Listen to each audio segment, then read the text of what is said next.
Bismillahirrahmanirrahim. Hikayatun ukhra, ada cerita lain. Kana abidun fi Bani Israel marra ala kathibin minar ramal.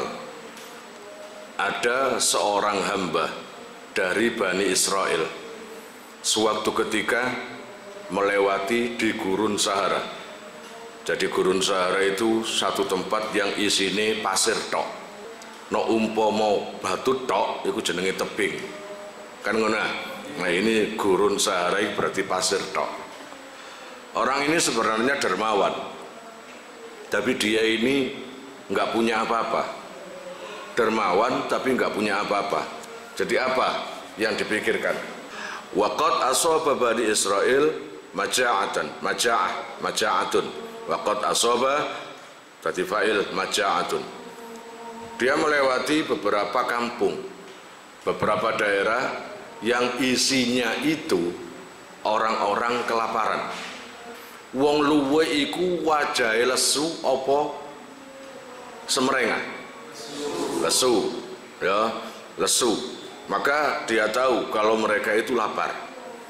Atine tersayat melihat orang-orang lapar kayak gitu. Tapi dia nggak mampu. Dia itu nggak bisa berbuat apa-apa karena nggak memiliki apa-apa.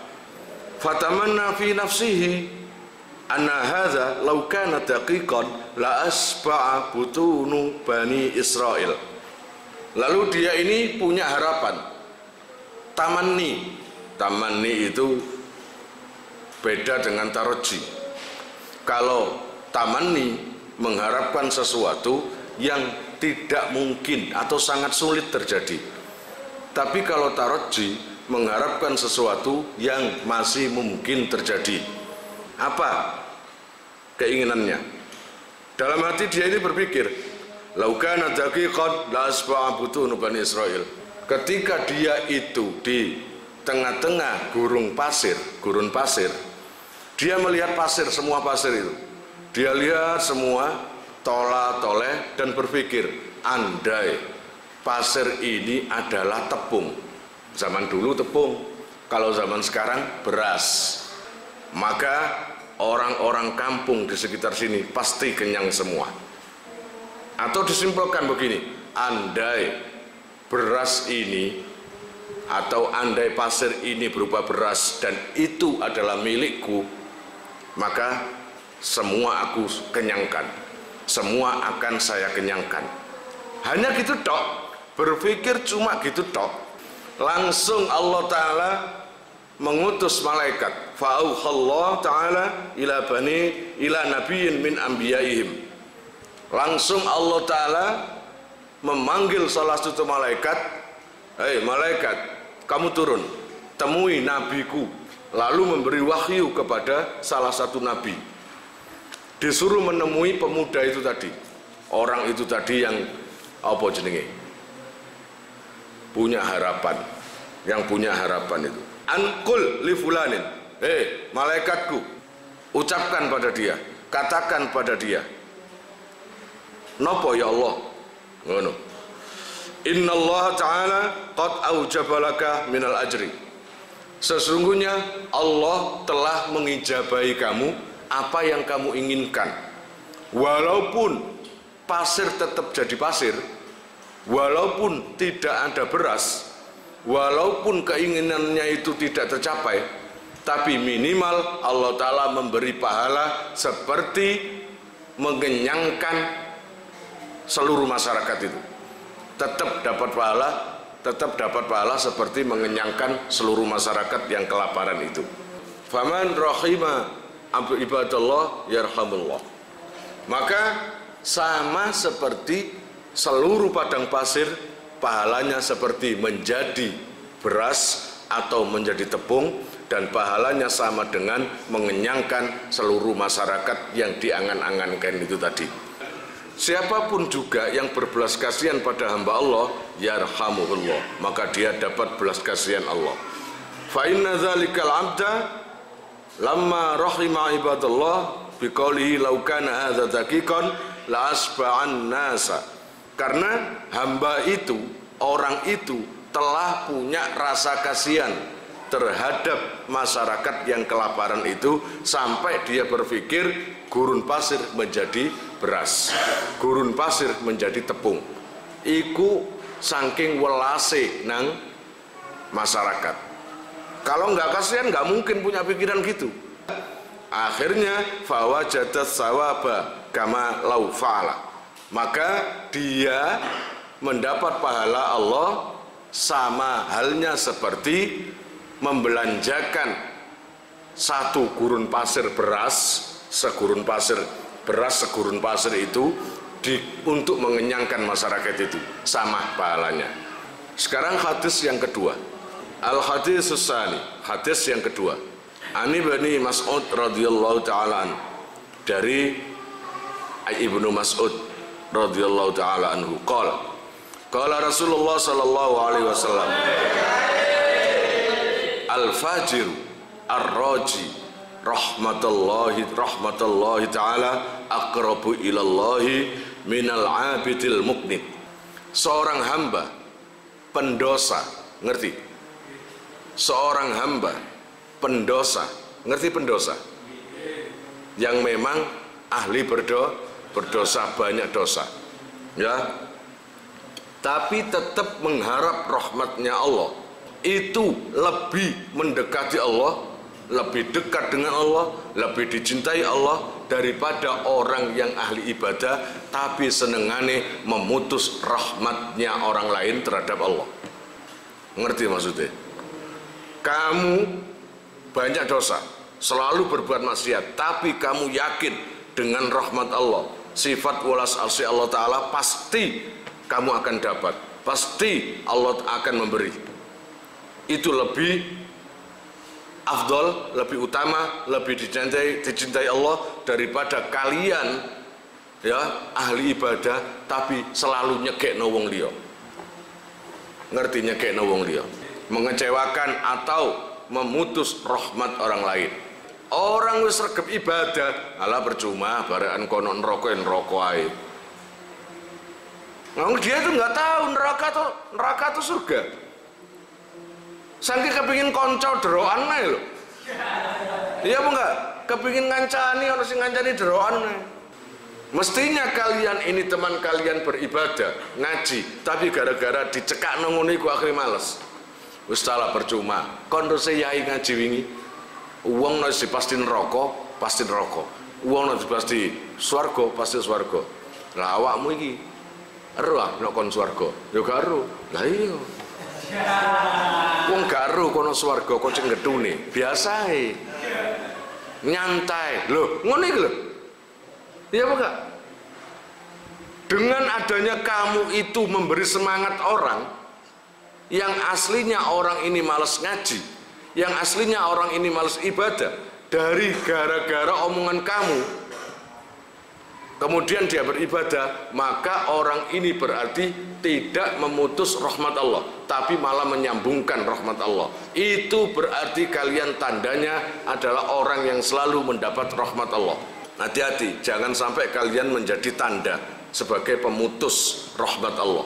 Jadi lebih baik orang itu pendosa tapi selalu memberi harapan ke orang lain. Qala akhbaruna an Zaid bin Aslam an Umar. Ini kemudian dikisahkan dari Zaid bin Aslam an Umar, anna rajulan kana fil umamil madiyah yajtahidu fil ibadah. Suatu ketika dulu, zaman dulu, ada seorang laki-laki zaman dulu yang giat beribadah, semangat beribadah. Wa yusaddidu ala nafsihi, dia itu sampai memberatkan dirinya untuk beribadah, jangan sampai malas. Wa yaqnatu an-nasa min rahmatillah, menghilangkan semangat menuju rahmatnya Allah. Orang ini pekerjaannya seperti itu, walaupun dia ini semangat beribadah gitu. Kemudian Allah ya Rabbi ya Karim, summa mata, setelah tengah-tengah ibadah, di tengah-tengah dia giat ibadah, padahal dia ini selalu mematahkan semangat ibadah orang lain dan selalu memutus rahmat orang lain, walhasil dia mati. Kalau di sisi lain ahli ibadah, iya ahli ibadah, tapi di sisi lain dia ini selalu apa? Memutus rahmatnya Allah kepada orang lain, atau memutus rahmat orang lain ke rahmatnya Allah. Lalu sombong dia karena dia ini ahli ibadah. Faqala ya Rabbi mali indak. Dengan pedenya dia menghadap Allah, ya Rabb, ya Allah, apa yang engkau siapkan terhadap diriku? Ngomong kuwi ya. Makiti nggak nih? Anggapane saben dalu sujud tasbih gak tahu lepas. Ya bang enggak, selalu dia nggak sadar kalau dia ini pekerjaannya selalu memutus rahmat Allah pada orang lain. Kata Allah apa? Allah langsung dengan tegas menjawab, faqala annar, buat kamu tak? Sudah saya siapkan neraka. Gitu orang ini. Bener ya Allah? Iya, masa aku salah? Memang neraka tempat kamu. Qala ya Rabb fa'ina ibadati. Lah terus pahala ibadah saya mana? Kok cukup-cukup saya ini disiapkan neraka? Panjenengan tahu kan setiap malam saya ibadah? Panjenengan tahu kan kalau setiap siang saya puasa? Malam nggak pernah tidur? Gitu. Mau Allah dikoreksi ngono. Ya. Wajtihadi, dan panjenengan tahu kan saya berpayah-payah demi untuk ibadah, demi untuk menghadap panjenengan. Kok sekarang balasannya saya ini neraka? Faqala innaka kunta taqnatun nasa min rahmati fit dunya. Awakmu, kamu itu hidupnya kunta taqnatun nas, selalu nyekekno wong, selalu memutus rahmatku pada orang lain, sehingga orang yang awalnya semangat jadi lemah, orang yang selalu beribadah jadi males. Percuma kon ngaji, percuma untung karuan dadi kiai. Ada cekeno. Kerja, kon iku sajane kepengin dadi apa? Kepengin dadi kiai, kepengin ustaz, gak pawaan kon. Lah itu contoh. Salah satu contoh memutus rahmat Allah. Percayalah, orang yang ngomong kayak gitu nggak akan surga. Sebegitu dahsyatnya Allah itu mengatur kalian semua agar memberi semangat kepada lainnya. Kita doakan hasil kamu. Lah karena kamu selalu memutus rahmatku terhadap orang lain, atau memutus orang lain menuju rahmatku, kata Allah, maka fana aqnatul yauma min rahmati, maka sekarang aku putuskan rahmatku terhadapmu. Yang layak buat kamu adalah neraka. Kemudian sedikit lagi, ruwiya an Abi Hurairah. Sekarang dari Abi Hurairah radhiyallahu taala anhu, radhiyallahu taala anin Nabi sallallahu alaihi wasallam. Nah, sekarang tadi kebalikannya. Orang yang ahli ibadah cupu-cupu sih ahli neraka. Paham? Orang yang beribadah tapi ahli neraka. Nah sekarang kita berkisah pada sisi lain. Anna rajulan lam ya'mal khairan qad illa tauhid. Ada seorang laki-laki yang selama hidupnya sama sekali gak pernah berbuat baik. Wes bayangno kaya apa bentinane. Bentinane gak tahu berbuat baik. Sama sekali gak pernah berbuat baik. Cuma percaya kalau Allah itu satu. Cuma percaya kalau Tuhannya itu Allah, itu aja. Sholat gak pernah, puasa gak pernah, sedekah gak pernah, baik sama orang juga gak pernah. Sepokoknya leto pokoknya. Falamma khadarahu al-mauta, ketika dia kedatangan mati, ketika sudah mati, qala li ahlihi idzan ana mittu fa akhrikuni binnar. Dia ngerasa karena dia nggak ada kebaikannya, dia merasa kalau nanti ahli neraka. Lalu dia pesan ke keluarganya, Dok, nak, ini perasaan saya nggak enak, mungkin sebentar lagi saya wafat. Nanti ketika aku wafat, jangan dikuburkan. Gitu, jangan dikubur. Lah kalau nggak dikuburkan, diapakan?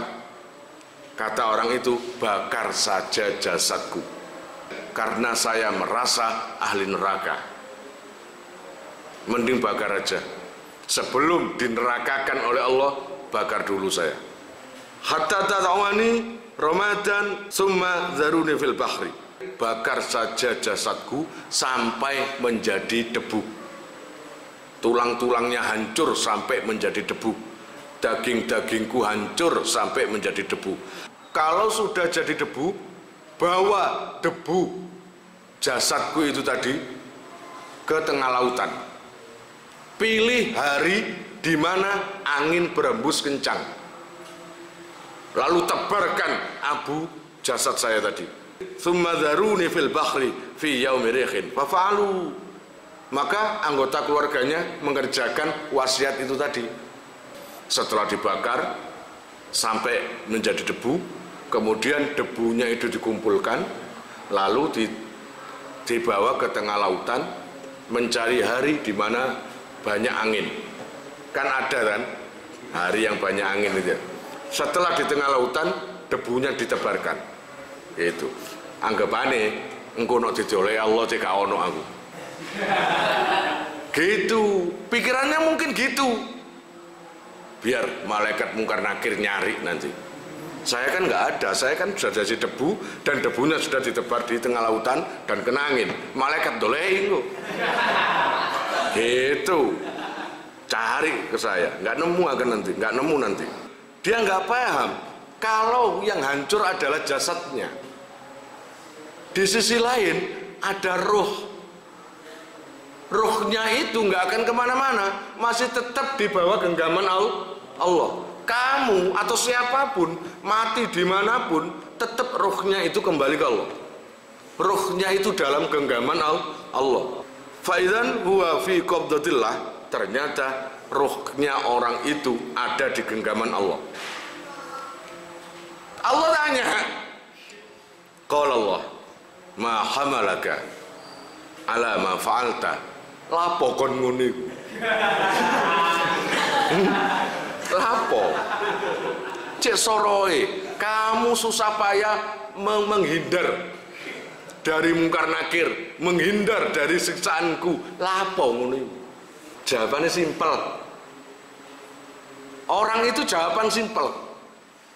Lapo ngono iku?